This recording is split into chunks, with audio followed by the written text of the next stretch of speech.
საღამომშვიდობისა წელიწადი და 2 თვე გავიდა მას შემდეგ, რაც საქართველოს მოქალაქეები ქუჩაში გამოვიდნენ და უწყვეტი საპროტესტო აქციები დაიწყეს უფრო სწორად.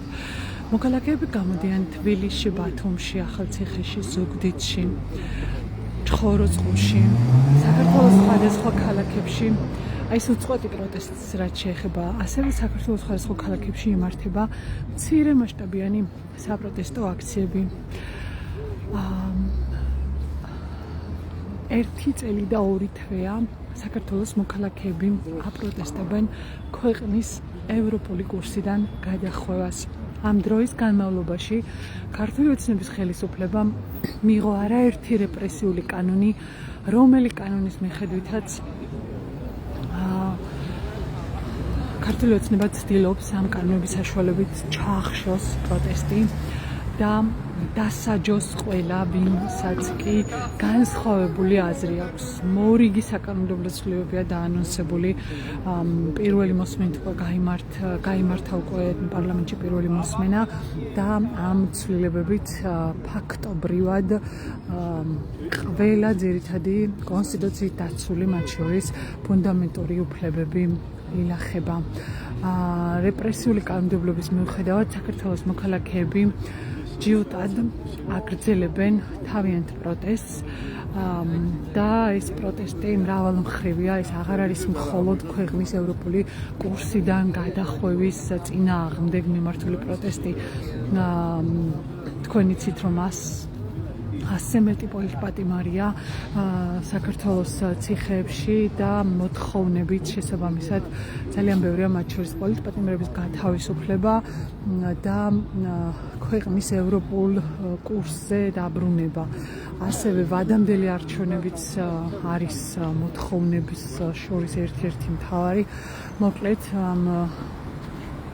14 თვის განმავლობაში საქართველოს მოსახლეობამ ერთის მხრივ გამოიჩინა სიჯიუტე, სიმტკიცე, დგას ქუჩაში და ითხოვს საკუთარი უფლებების დაცვას, საკუთარი ევროპული მომავლის დაცვას და მეორეს მხრივ ქართული ოცნება 14 თვეა ცდილობს გაანადგუროს და რაც შეიძლება ძლიერი რეპრესიული მანქანა ამუშაოს იმისათვის, რომ აღარ გამოხატონ მოქალაქეებმა პროტესტი.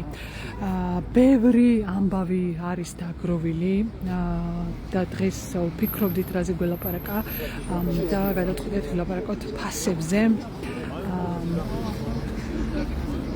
ქართულ ოცნებას დაანონსებული აქვს ფასებთან ბრძოლა, თუმცა ბოლო მონაცემები რაც არის, ეს ფასები იზრდება, არ მცირდება. ამასთან გაზრდილია სახელმწიფო სერვისების მომსახურების ფასები. აქ ხედავ ალხაზ ირემაძეს. გამარჯობა ალხაზ, ბათუმელების პირდაპირ ეთერში ვართ. დღეს ვსაუბრობთ ფასებზე. რა ღირს პროდუქტი დახლზე, რა ღირს პროდუქტი მაღაზიაში და რას იძიებს ქართული ოცნება. ქართული ოცნება გადავიდა, ესე იგი, სრულ რაღაც ახალი ინოვაციებით შემოვიდნენ და გადაართეს ტელევიზიები ხალხმა და ნახეს, რომ ესე იგი რაღაცა კიდე არის მაღაზიებში შეხვა უფასოა რა, როგორც გერმანიაში შეხვა და შეჭამდა არავინ არაფერს არ გვერდება ისე რა, სოციალურ დაუცველობას რომ მოუხსნეს თანხები გამდიდრდა ხალხი და მოუხსნეს ყველაფერი, თანხები დააკლეს, პამიდორი გახდა არნახევარი. ეს რა თქმა უნდა სარკაზმით. უფრო და უფრო ძვირდება. ნახე როგორ იცი ფული რო აქვს ადამიანს, რო შედის, ის არ აკვირდება ფასებს დიდად. თვითონ ახლა ესენი მithumedes ხა აგროხაბში დადიან და იქ ფასები შეიძლება თუ არ შეიძლება დიდად არ აინტერესებს. თუმცა ყველა ვერ დადის, აგროხაბის მომხმარებელი არ არის ყველა, ხომ და ბევრი ადამიანი თვითონ დადიან ეს ახლა ვისაც ფული აქვს, ის დადის თვითონ თითქოს რაღაცა განსაკუთრებული ხარისხია და რაღაცეების ჯერავთ. მაგრამ მოდაზე დადიან და იქა დიდად ფასები არ აინტერესებს, მაგრამ არის ეხა მაღაზიები ეს ის რა ჩამოფასებული აგროხაბიდან რო აფარ იმაშებია და მე იქ შედის მაღაზიებში ჩამოფასებული, საიდან გახდება ეს მილიონერის ეტიკეტებს აძრობენ, უტყავენ ბეჭდებს და იგებენ 200%, 300%. თქვენი ცხოვრება რამდენად გაძვირდა ბოლო წლებში? თქვენთვის ცხოვრება რამდენად გაძვირდა? იგივე საკვები ან არ ვიცი. აი უბრალოდ შედარება რომ გაძვირდა იმით რომ ახლა რო შედიხარ მაშინ რომ აი იმით რომ შევაფასო, მოცულობით რომ შევაფასო, ფასით არ გვინდა რომ მაგალითად ვიძახოთ რომ კიტრი ამდენი ღირს და ამდენი მომენტა. აი მოცულობით პარკით რო შედიოდი 100 ლარი და რო იყიდი, დიდი პარკით გამოდიოდი. ახლა გამოდიხარ პატარა პარკები. აი ბელგიაში რო შევედით მაგალითად იმდენი პარკით გამოდით და 10 ადამიანმა 3 დღე ვჭამეთ საკვები და თარახა იქ რა ხარისხი და გემოს ეფექტები და ისე და ხარისხი და ეს დაცული და ხაური სარაკე ნაწარმი ხარ შეიძლება ხარ შეიძლება ხო? ანუ იქ არის ძალიან კაპიკებში ყველაფერი. თუ წახვალდა ისინი დიდი სუპერმარკეტები იქ უფრო მცირე ფასები და ახლა შედარებას ვერ გავაკეთებ. ახლა უფასებს იმ ფასებზე და თვითონაც გამოვიდა კომახიზება და თქვა რომ იქო იაფიაო და ეს მანიპულაციით, ესეთი მანევრირებებით გაიტანეს თავი და ну ეს ახლა ეს არხები რაც აქვს, ეს არხები ხო მუშაობენ ამ ადამიანებზე, იმიტომ რომ სერიალებს უგდებენ, რაღაცებს და უგდებენ და ყველაზე რა იცი ფასზე კი არ არის მარტო რომ ფასი არ იკლებს ამატოს. ყველაზე უბედურება ის არის რომ ეს არის გაფუჭებული, გადასაყრელ ნაწარწყიდიან და არ მოწდება და ადამიანები იშვიათად რომ მაღაზიებში უყურებდნენ თუმცა ამოწეს ბევრი უყურებ როგორი სიყიდება და ეს ვიწევს შემდეგ რას იწევს სიმსივნეს ატყობა ყვება და გამონაბოლდა იმიტომ დაგიჟებული თურქეთი და საფრანგეთი რომ ამდენი საიდან ქართველი ჩადის საიდან ასიმსივნე ამას ხალხი ხდება მაგრამ რა ქნას ადამიანებმა რა ქნას გამოვა რამე სიტყვის დამაჯარიმებს ეშინია თუმცა ბოლოს რა იქნება ის იქნება რომ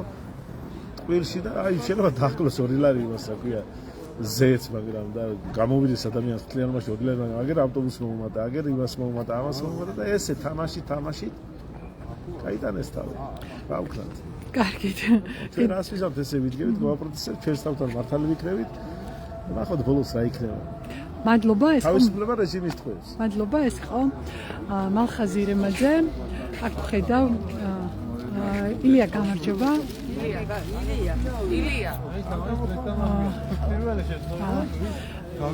ასლანი ბატონო ასლან გამარჯობათ რატომ ცხოვრობს საქართველოს მოსახლეობა ძვირად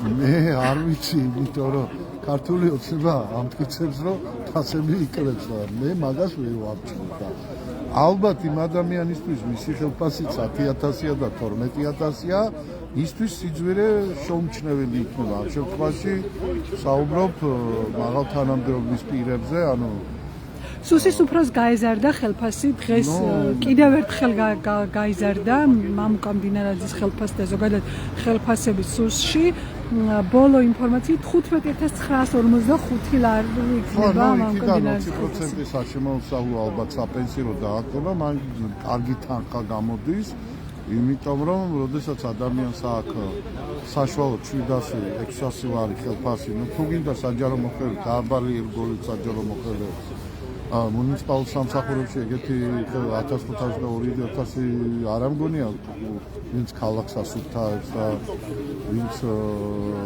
მაგალითად უზრუნყოფს სისუფთავეს არა საკმაოდ დაბალი ხელფასებია უბრალოდ როგორ უნდა იცხოვროს ეს სარკაზმის გარეშე ანუ იმ ადამიანებს ვისაც გარდა იმისა რომ ხელფასებია ასევე ბიზნესებიც აქვს და ეს ყველამ კარგად იცის და ეს გამოჩნდა და ამავდროულად როდესაც კორუფციას სუფევს და ეს გამოჩნდა ამას ყოველ დამალავენ რომ თითქმის ყველა მაღალი თანამდებობის პირი რომელიც წარსულში ეკავა თანამდებობა ქართული ოცნების ხელისუფლების დროს აღმოჩნდა ყველა კორუმპირებული ნუ სიხარულით აღიარებები ხდება და ბოლომდე ბატონი ბიჯინა ივანიშვილის ერთგული არიან მაგრამ მათთვის მაგალითად გაძვირებული პური არაფერს არ ნიშნავს მაგრამ ჩვეულებრივი ადამიანისთვის, რომელიც თქვა მთელი დღე შრომობს და აი მაგალითად რომ შეხვიდეთ სუპერმარკეტებში, სადაც პროდუქტებს ცეცხლის ფასი ეკიდება, იქაური ხელფასები ძალიან დაბალია 500-700 ლარი, მაგრამ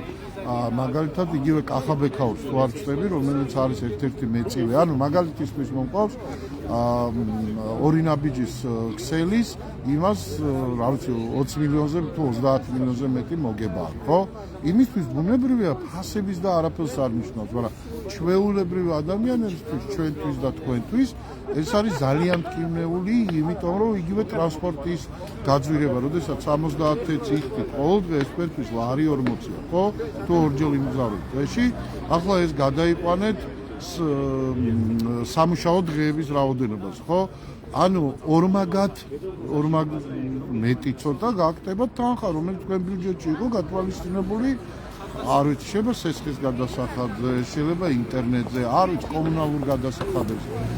ძვირდება მარტივი მიზეზის გამო, რომ ჩვენთან ეკონომიკური პოლიტიკა საერთოდ არ მიმდინარეობს, იმიტომ რომ როდესაც არის კორუფცია, როდესაც არის ერთი ადამიანის ხელში უზურპირებული ყველაფერი, ანუ არ შემთხვევაში ბატონ ბიზინა ივანიშვილს გულისხმობს და ამაზეც მეტყველებს ნებისმიერი იმ საჯარო მოხელე, რომელიც ყოფილი საჯარო მოხელე, რომელიც დაჭერილია, ან იგივე გპ-ის უნივერსიტეტის პროფესორების წერილი, რომელიც აცხადებენ, რომ ერთგულები არიან და არა ხელისუფლებას მიმართავენ, არამედ ბიზინა ივანიშვილს, თვითონ ის ქართული ოცნების ხარდაჭერები, ანუ რუსული ოცნების ხარდაჭერები ჯერ კანონი არა ამოქმედებული და შეგვიძლია ამის პირდაპირ თქვა, იმიტომ ხვალე შეიძლება ეგ უკვე დაჭადი იყოს სიცხის წარმართების წესი.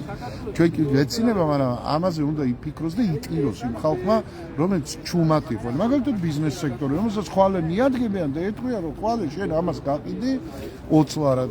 თუ დაუკვირდით, როდესაც წამლების გაიაფებაზე დაიწყნენ, ხო, უცბად გაკრავენ რაღაც სახეობის წამლები. ანუ მე ვღებულობდი წამალს, პერიოდულად მიწევს წამალი დალევა, რომელიც ბათუმში აღარ იშოვებოდა, იძულებული გავხდი თურქეთში გადავიდე. რომ დავიწყე გარკვევა, აღმოჩნდა, რომ ის წამალი თვითონ იყო ძვირადღირებული, ბუნებრივი არ იყო იაფი, მაგრამ იმ წამალი ჩაანაცვლეს სხვა სახეობის წამალი, რომელიც არანაირი ეფექტს არ იძლეოდა, იმიტომ იმას სვამდი და შედეგი არ ჰქონდა. ანუ უბრალოდ მოხდება რა, იცით, ჩანაცვლება უხარისხო პროდუქცია, რა.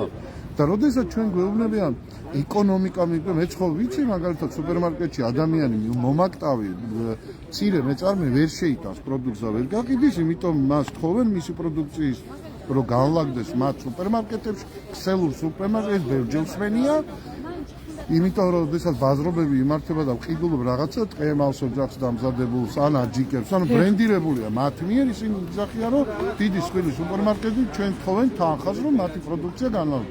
ეს არის უბრალოდ მაფიაც არ ქვია ამას, იმიტომ რომ პროდუქტების მაფიას რაღაც კანონზომიერებას ემორჩილება და აქ არანაირი კანონზომიერება არა, უბრალოდ ძალაუფლება მათ ხელშია, იმიტომ რომ ერთი ქარხანა აწარმოებს პროდუქტს, შემდეგ თავის კომპანიას მიყიდის ამ პროდუქტს, ეს კომპანია მიდის და თავისივე მაღაზიას მიყიდის. ანუ სანამ ეს ყველაფერი ხდება, 4-5 ფასები იზრდება და შემდეგ გვიმტკიცებენ, რომ სუპერმარკეტებმა ხელოვნურად ფასები გაზარდეს. არა, სუპერმარკეტებმა კი არ გაზარდეს. სახელმწიფომ საკუთარი უნიათო და საკუთარი დამღუპველი პოლიტიკით მარტო ეკონომიკის სფეროში კი არა, ყველა სფეროში, მათ შორის სიტყვის თავისუფლების მიმართულებით, შექმნა ისეთი ვითარება, რომ ყველა ცდილობს რაც შეიძლება მეტი მოგლიჯოს ხორცი ამ სახელმწიფოს. ეგ მარტო ბიზნესს აღარ ეხება უკვე, ეს ეხება ბიზნესსაც, ეს ეხება პოლიტიკოსებსაც, ეს ეხება ჩვეულებრივ ადამიანს, რომელიც მაგალითად უსაყვარლის თემა. დღეს გავიგე, რომ გაშორება ხელის გაწერა ხდება, რომ შეიძლება მეტი ბინა მიიღო.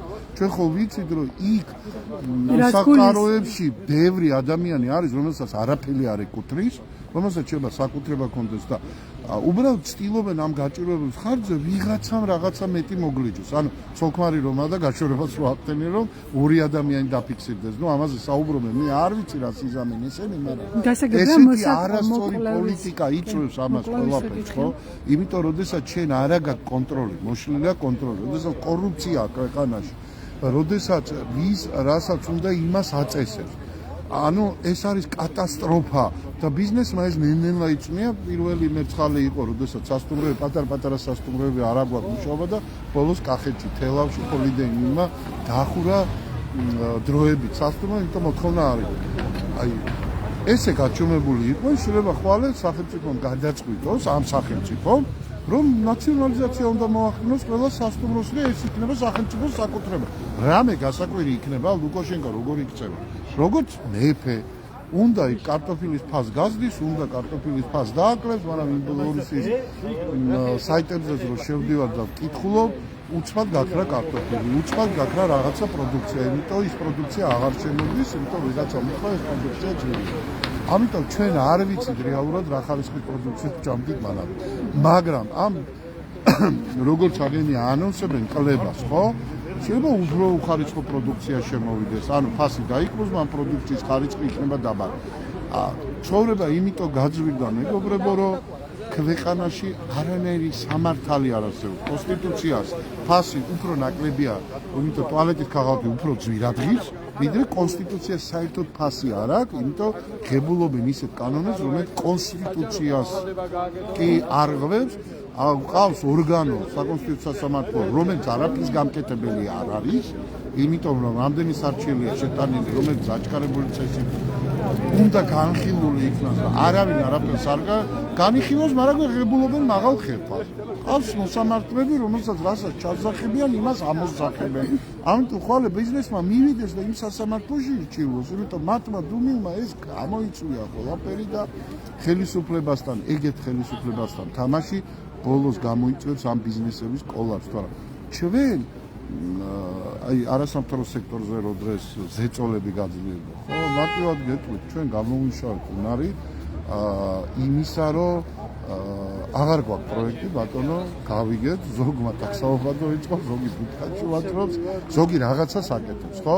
არ ვიცი, სად დახის, მაგრამ რა ფული შემოდის, მე არ ვიცი, მაგრამ ჩვენ მანან ამას უკვე შეეგუეთ. მე ამას შევეგუე და ეს ხალხი აი იმისთვის, ვინც მიჩვეული იყო რა, იცი შვილმა, მისმა შვილმა თმა უნდა, რა ვიცი, ევროპაში შეიჭრას, ხელი ლაპლანდიაში უნდა ითხოვს, კორწილი, რა ვიცი, პარიზში უნდა გადაიხადონ და ესენი რას იზრამენ ყვალე, იმიტომ მათ ყველაფერს წაართმევს. ჩვენ არაფერი არ გვაქვს წასახელება. ჩვენ იმის არ იყოს გაჭირებულ ადამიანსო, რა უნდა წაართვა, ხო? როდესაც მისი შემოსავლები მხოლოდ იმისთვის ყოფნის, რომ ელემენტარული წამალი იყიდოს და იკლებოს და რაღაცა კომუნალური გადაიხადოს და არ ფიქრობს ეს კატეგორია ადამიანები რაღაცა ვიზიტებზე იმაში პარიზში, ხო? მაგრამ მათ თავისი ქმედებები, მათ შეუწყეს ხელი. ბატონი ბიძინა ივანიშვილი ეს დღევანდელი არ არის ხელისუფლება, ანუ აქ შემთხვევაში პარლამენტის მთავრობაც, უმაღლესი მათ ეს შეძლებს მხოლოდ იმის გამო, რომ ის ხალხი ჩუმად იყო. ზოგადად დღეს რომ პროფესორები გამოვარდნენ და ყვირია, ხალხო, აი ამას ხო ვაფრთხილებთ, რომ როდესაც კი მედიას ზეწოლას განახორციელება არასამთავრობო, შემდეგი იქნება ბიზნესი, შემდეგი ეს სასწავლები დღეს გამოდიან და ყვირიან, რა გვეშველება. მანამდე თვითონ აღიარებს ხმა არ ამოვიდა. რატო არ იღებდი ხმას? კომფორტში იყავი და დღეს იგზნო ის, იმიტომ კი არ ყვირის, რომ ამით ქვეყანა დაენგრევა. დამიჯერეთ იქ არ ვიცი ახლა მე პროცენტებს არ დავარსავ, ზოგი იმიტომ ყვირის, რომ კომფორტს კარგავს. იმიტომ ხდება რომ როცა მათ შეეხოთ კომფორტს კარგავენ, გაიგეთ იმას, მანამდე არ აინტერესებდა თინას ქვეყანა.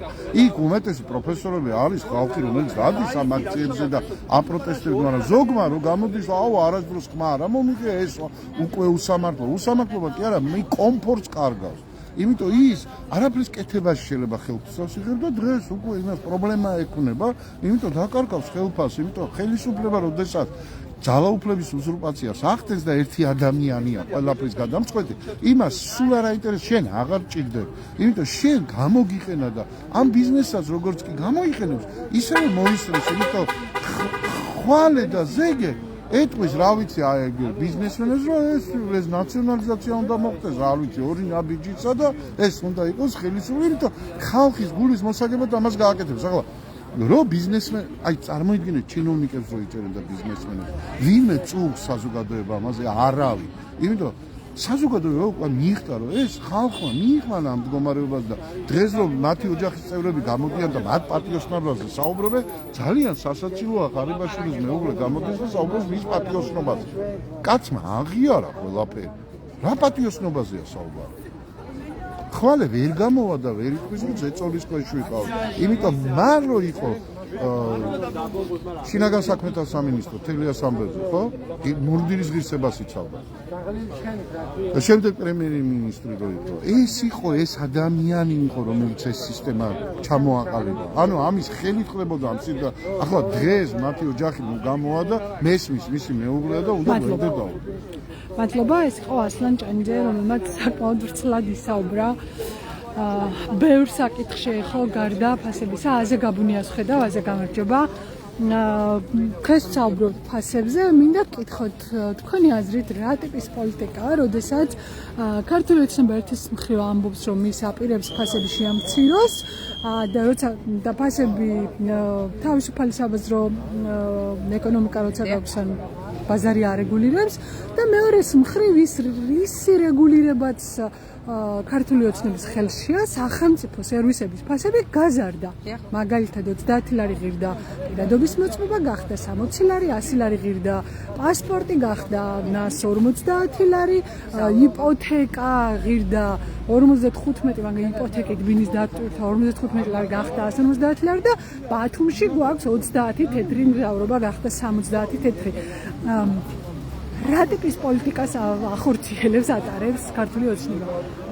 იცი რა გუწოლად გითხრათ როგორც ფინანსისტი და როგორც ეკონომისტი მას ვერ შევაფასებ ამ საკითხს ალბათ ერქმევა რამე სახელი ამ დარგში თუმცა ალბათ არ ერქმევა იმიტომ რომ ეს არის უნიკალური შემთხვევა რასაც ქართული ოცნება აკეთებს ერთის მხრივ დაერია ბიზნესებს ქვეყანაში მოითხოვა მონოპოლია იმ დროს როდესაც პირიქით უნდა ყოფილიყო მონოპოლიაში გულისხმობ იმას რომ მოითხოვა რომ ამდენი ქსელური მარკეტი და ის რომ ამდენი მარკეტი არსებობს სხვადასხვა ტიპის ამან გამოიწვია თურმე ქვეყანაში ფასების ზრდა როცა პირიქით უნდა იყოს ხო ბაზარზე რაც უფრო მეტი ბრენდი არსებობს რაც უფრო მეტი მაღაზია არსებობს რაც უფრო მეტი ბიზნესი არსებობს შესაბამისად ფასები უფრო ნაკლებია იმიტომ რომ მათ შორის არის კონკურენცია და როცა კონკურენცია არსებობს და ბაზარი არის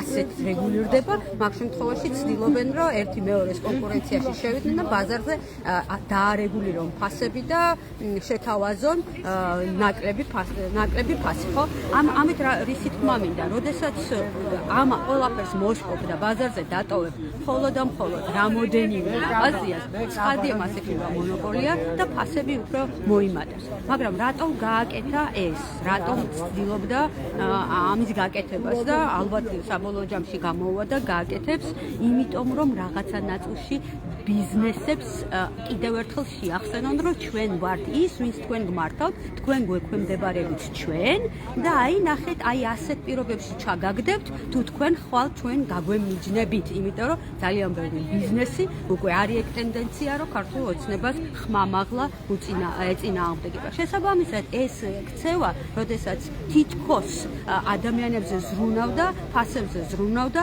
განპირობებული იყო იმით რომ კიდევ ბიზნესების ტერორი მოეხდინა ქვეყანაში. იმიტომ რომ ფასების რეგულაცია არ არის დამოკიდებული ამა თუ იმ ბიზნესზე. ფასების რეგულაცია დამოკიდებულია იმპორტზე, ფასების რეგულაცია დამოკიდებულია აქციზის ფასზე, ფასების რეგულაცია დამოკიდებულია ბანკებზე, ხო?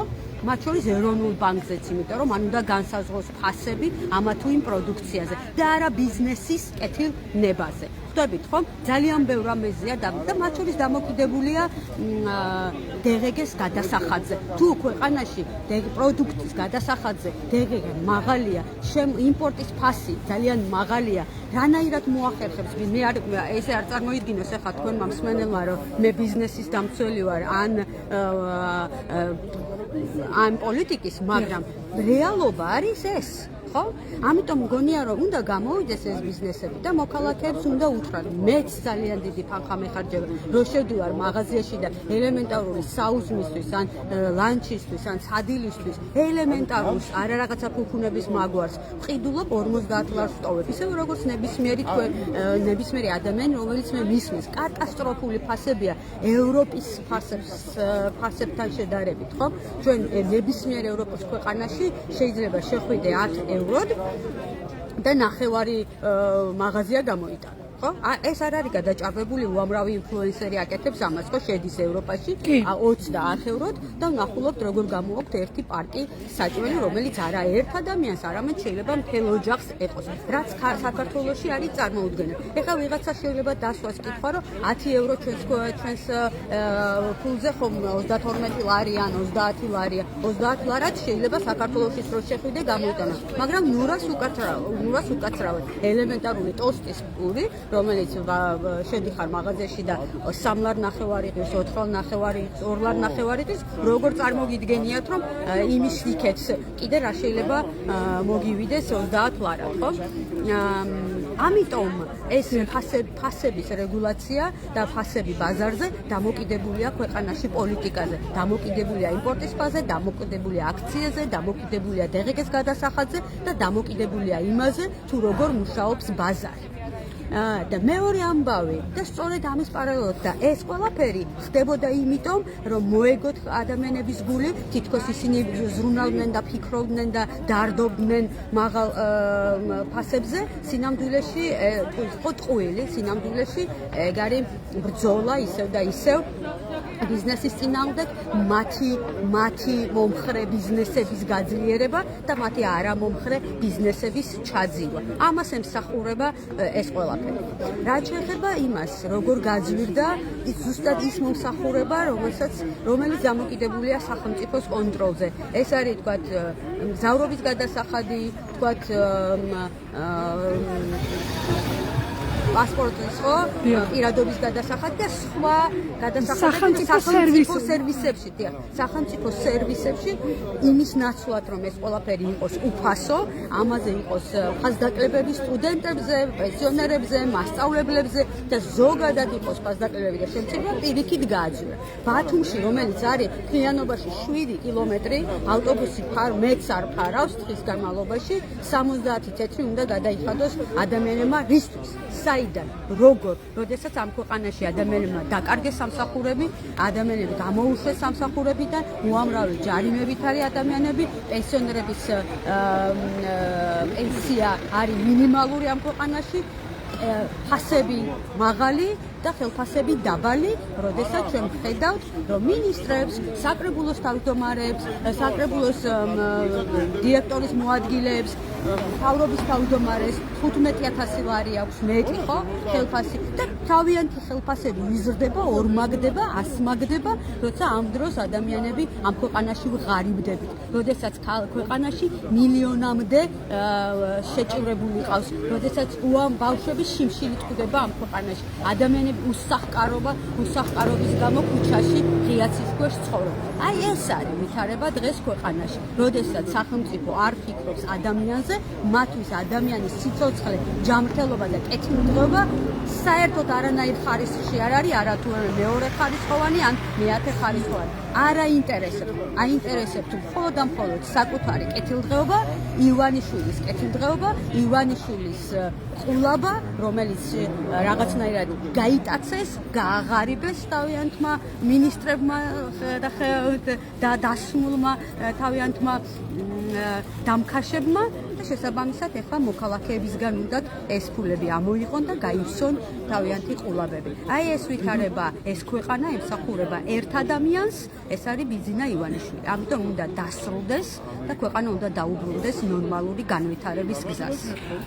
დიდი მადლობა, ეს ყველაზე გაბუნია პარტია თავისუფლების მოედნის წევრი.